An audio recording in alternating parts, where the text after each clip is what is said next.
Hello দর্শক, brand শুধু একটি লোগো বা আকর্ষণীয় স্লোগানের মধ্যে সীমাবদ্ধ নয়। এটি হলো নিজের পরিচয় গড়ে তোলা, মানুষের মনে বিশ্বাস অর্জন করা এবং দীর্ঘমেয়াদে মনে দাগ কাটার একটি বিষয়। এই বিষয়গুলো নিয়ে কথা বলার জন্য আয়োজন করেছি brand pulse powered by Chutney ad. আমি Ruhul Amin Roni. I welcome you to our podcast. এখানে আমরা ব্র্যান্ডিং, মার্কেটিং এবং বিজনেস গ্রোথের অজানা বিষয়গুলো নিয়ে কথা বলবো। একটি পাওয়ারফুল ব্র্যান্ডের পিছনে থাকে একজন দক্ষ ব্যক্তি, যিনি তার স্ট্র্যাটেজি, ভিশন অ্যান্ড এক্সপেরিয়েন্স দিয়ে ব্র্যান্ডের স্টোরিটাকে করে তোলেন আরও অনেক শক্তিশালী। তেমনই একজনকে আমরা আজকে ডেকেছি আমাদের এই পডকাস্টে। আমাদের সাথে আছেন ইব্রাহিম খলিল ভাই। আমরা আপনাকে স্বাগত জানাই। ধন্যবাদ রুহুল আমিন রনি। খলিল ভাই, আমরা আপনার কাছে শুরুতে জানতে চাবো, আপনার এই দীর্ঘ অভিজ্ঞতা থেকে আপনি একটা ব্র্যান্ডকে কিভাবে দেখেন এবং আপনি কিভাবে একটা ব্র্যান্ডকে সংজ্ঞায়িত করবেন?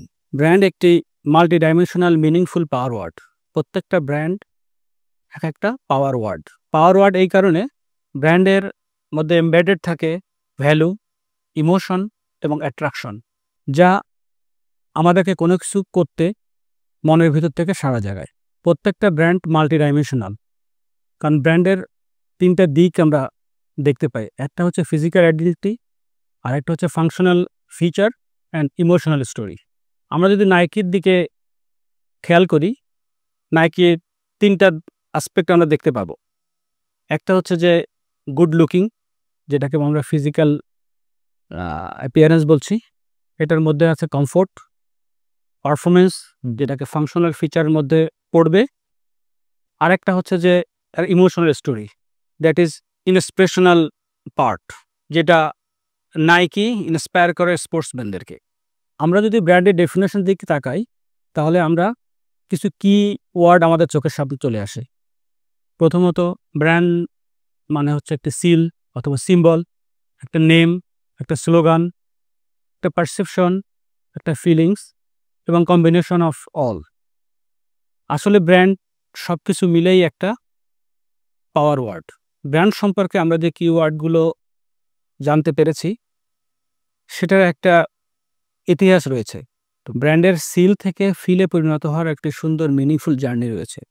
এটা জানতে পারলে ব্র্যান্ড সম্পর্কে আমাদের ধারণা আরও স্পষ্ট হবে। At the very early stage, brand was a symbol, যেটা ব্যবহৃত হতো আইডেন্টিফায়ার হিসাবে, যা মূল্যবান জিনিসপত্রের মালিকানা নিশ্চিত করত। ইন্ডাস্ট্রিয়াল রেভলিউশনের পূর্বে মানুষ হ্যান্ডক্রাফটের জিনিস তৈরি করত। তখন ব্র্যান্ড আইডেন্টিফায়ার হিসাবে ব্যবহারের পাশাপাশি ব্র্যান্ড অথেন্টিসিটি এবং কোয়ালিটি ইনশিওর করত। ইন্ডাস্ট্রিয়াল রেভলিউশনের শুরুতে ব্র্যান্ড নমিনেটর হিসেবে কাজ করত। তখন মানুষের কাছে টাকা পয়সা খুব বেশি ছিল না, নতুন নতুন প্রোডাক্ট মার্কেটে আসতো।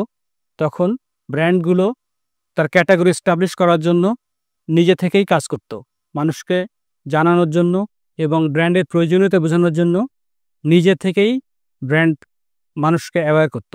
শিল্প বিপ্লবের মাধ্যমের সময় বাজারে প্রচুর প্রোডাক্ট আসা শুরু করে, কম্পিটিশন বেড়ে যায়। তখন ব্র্যান্ড ডিফারেন্সিয়েটর হিসাবে কাজ করত। প্রোডাক্টের পারফরমেন্স এবং ফাংশনাল ফিচারগুলো ব্র্যান্ডের কাছে অনেক ইম্পর্টেন্ট ছিল। শিল্প বিপ্লবের মাঝামাঝি সময় 20-এর দশকে ব্র্যান্ড ডিফারেন্সিয়েটর হিসাবে কাজ করত। তখন ব্র্যান্ডের ফাংশনাল ফিচারগুলো সামনে আসে, ব্র্যান্ডের ইউএসপির প্রচলন শুরু হয়। তখন কোম্পানিগুলো ব্র্যান্ডের পারফরমেন্সকে হাইলাইট করা শুরু করে। অর্থাৎ যদি কেউ গাড়ি তৈরি করে, তাহলে গাড়ি ক্ষেত্রে বলা হতো কার গাড়িটি বেশি চলে। কেউ যদি সাবান তৈরি করতো, তখন বলা হতো কার সাবানটি বেশি পরিষ্কার করে। সেটাই আসলে ব্র্যান্ডের ইউএসপি। 50 থেকে 60-এর দশকে সামাজিক মর্যাদার দিকটা উঠে আসে। তখন ব্র্যান্ড লাইফস্টাইলের পার্ট হিসাবে গণ্য হতে শুরু করে। 80-এর দশকে ব্র্যান্ড পার্সোনাল আইডেন্টিটিতে পরিণত হয়। তখন আমরা দেখতে পাই বিভিন্ন মডেল ব্র্যান্ডের সাথে যোগ হচ্ছে। 2000 সালের পরে যখন ইন্টারনেট বাজারে আসে, তখন ব্র্যান্ড সম্পর্কে সকল ধারণা পরিবর্তিত হয়ে যায়, কনজিউমারের মাইন্ডসেট চেঞ্জ হয়ে যায়। তখন ব্র্যান্ড মানুষের জীবনের সাথে মিলে যায়। ব্র্যান্ডগুলো তখন স্টোরি টেলিং শুরু করে। এভাবে হাজার বছরের একটি মিনিংফুল জার্নির মাধ্যমে ব্র্যান্ড সিল থেকে ফিলে পরিণত হয়েছে। এভাবেই দেখা যায় ব্র্যান্ড কিভাবে একটি লং জার্নির মাধ্যমে আজকে একটি ফিল কিংবা অনুভবে পরিণত হয়েছে। প্রতিটি ব্র্যান্ডই ইউনিক, ব্র্যান্ড কারোর সাথে তুলনা হয় না। ভিন্ন ভিন্ন মানুষের কাছে ব্র্যান্ডের প্রতি ভালোবাসা এবং প্রয়োজন সময়ের সাথে চলমান থাকে। ব্র্যান্ড বেঁচে থাকে সময়ের সাথে, ব্র্যান্ডকে সাজিয়ে রাখতে হয় সময় প্রয়োজনে। সুতরাং আমি মনে করি ব্র্যান্ড হলো ব্যবসার একটি স্বকীয় শক্তি, ব্র্যান্ড ব্যবসায় প্রাণ। আপনি বললেন যে ব্র্যান্ড ব্যবসায় প্রাণ। আপনার দৃষ্টিতে ব্র্যান্ডের ভূমিকা একটা ব্যবসা পরিচালনার ক্ষেত্রে কতটা গুরুত্বপূর্ণ? ব্র্যান্ড ক্রেতার কাছে একটা অনুভব এবং ব্যবসার স্বকীয়তা, অর্থাৎ ব্র্যান্ড ব্যবসার একটি স্বকীয় শক্তি।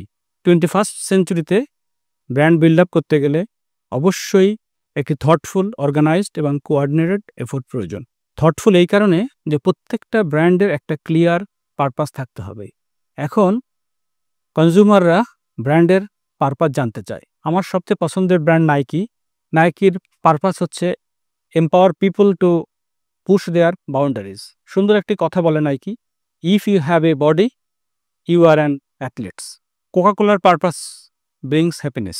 কনজিউমাররা এখন প্রত্যেকটা ব্যবসায়ের গ্রেট কজ জানতে চায় এবং তার জীবনের সাথে সেটাকে মিলিয়ে ব্র্যান্ডকে উপভোগ করতে চায়। এখন ব্র্যান্ড শুধু কনজিউমার পয়েন্ট অফ ভিউ থেকে দেখা হয় না, কিংবা ব্যবসায়িক পয়েন্ট অফ ভিউ থেকে দেখা হয় না। এখন ব্র্যান্ড কনজিউমারের লাইফের পার্ট, ব্যবসার সমস্ত ফাংশনের একটা কোঅর্ডিনেটেড এফোর্ট। একটা ব্র্যান্ডের অবশ্যই পারপাস থাকতে হবে, অবশ্যই একটা ক্লিয়ার ভিশন থাকতে হবে। কনজিউমাররা ব্র্যান্ডের ক্লিয়ার ভিশনও জানতে চায়। ব্র্যান্ডের একটা কনসিস্টেন্ট আইডেন্টিটি থাকতে হবে, ব্র্যান্ডের ভ্যালুজ থাকতে হবে, ব্র্যান্ডের পার্সোনালিটি থাকতে হবে। ইভেন ব্র্যান্ড কোন মোমেন্টে কাজ করছে কনজিউমাররা সেটাও খেয়াল রাখে। এবং এই সকল কাজগুলো করতে গেলে একটা ব্যবসায়ের যতগুলো ফাংশন আছে সবাইকে একত্রিত হয়ে কাজ না করলে কনজিউমার মনে ব্র্যান্ড জায়গা করতে পারবে না। ব্র্যান্ড বিল্ড আপ কোনো একটা নির্দিষ্ট ডিপার্টমেন্টের কাজ না, এটা কোম্পানির সকল ডিপার্টমেন্টের একটা কোঅর্ডিনেটেড এফোর্ট। এবং কোম্পানির ব্র্যান্ডকে বাঁচিয়ে রাখবে কোম্পানির মানুষগুলো। আমার দীর্ঘ অভিজ্ঞতায় আমি দেখতে পেয়েছি ব্র্যান্ড বিল্ড আপ করতে গেলে মিনিমাম 10টা পয়েন্টকে আমাদের মাথায় রাখতে হয়।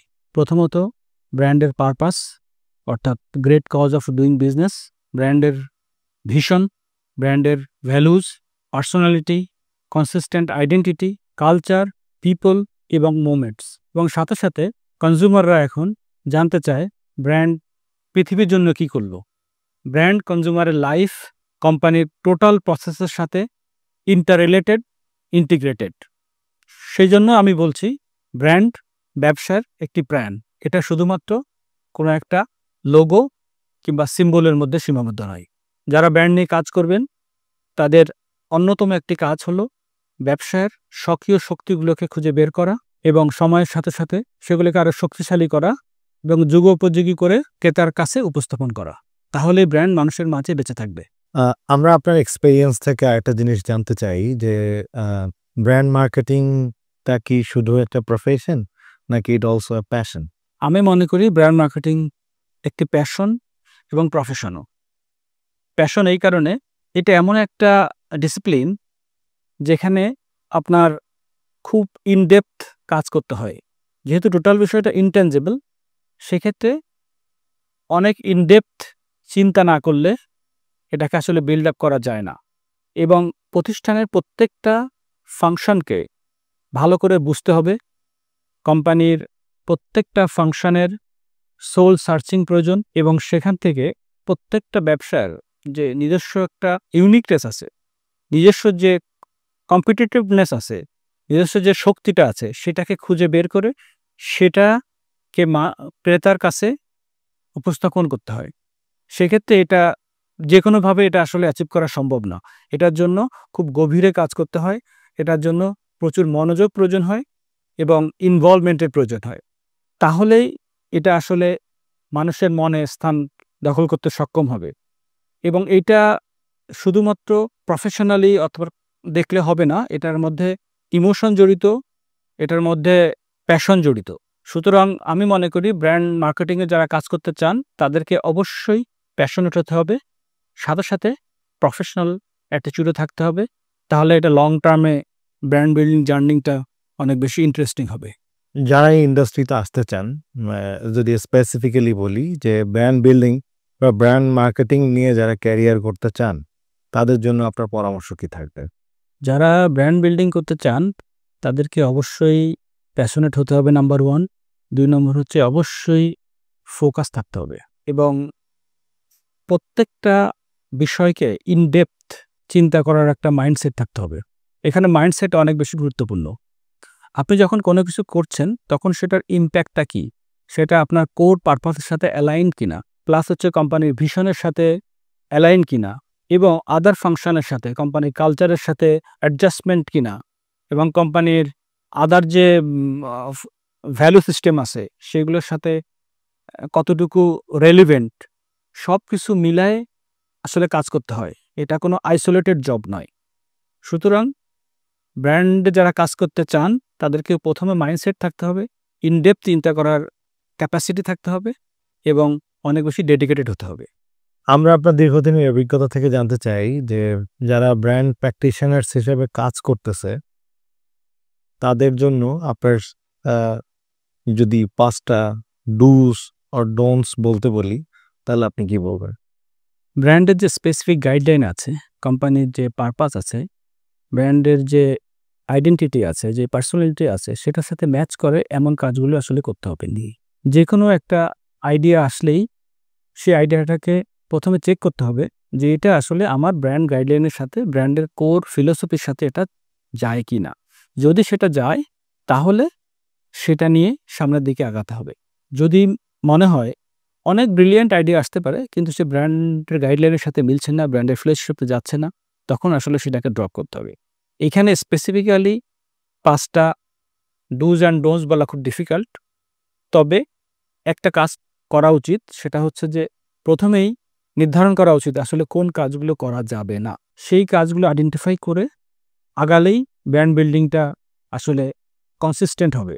সুতরাং এখানে আমি মনে করি ব্র্যান্ডের কী কাজগুলো করা যাবে না, ব্র্যান্ডের স্পেসিফিক গাইডলাইনগুলো কী, সেটাকে সবার আগে চিন্তা করে তারপরে আসলে ব্র্যান্ডের কাজ সামনের দিকে আগানো উচিত। থ্যাংক ইউ খলিল ভাই, আজকে আমাদের এই আলোচনা পর্বে থাকার জন্য। দর্শক, আজকে আমরা ব্র্যান্ডের অনেকগুলো গুরুত্বপূর্ণ বিষয় নিয়ে কথা বললাম। আমরা চেষ্টা করলাম কিছু ইনফরমেশনস, ইনসাইট আপনাদের সাথে শেয়ার করার জন্য। আপনারা আমাদের সাথে থাকুন। আগামী পর্বে আবার আমরা নতুন কোনো বিষয় নিয়ে, নতুন কোনো অতিথিকে নিয়ে হাজির হব আপনাদের সামনে আমাদের এই ব্র্যান্ড পালসে। ততক্ষণ পর্যন্ত আপনারা আমাদের সাথে থাকুন, সুস্থ থাকুন, আপনাদের নলেজকে আরও সমৃদ্ধ করুন এবং আপনার ব্র্যান্ড স্টোরিটাকে আরও শক্তিশালী করুন। সবাইকে ধন্যবাদ।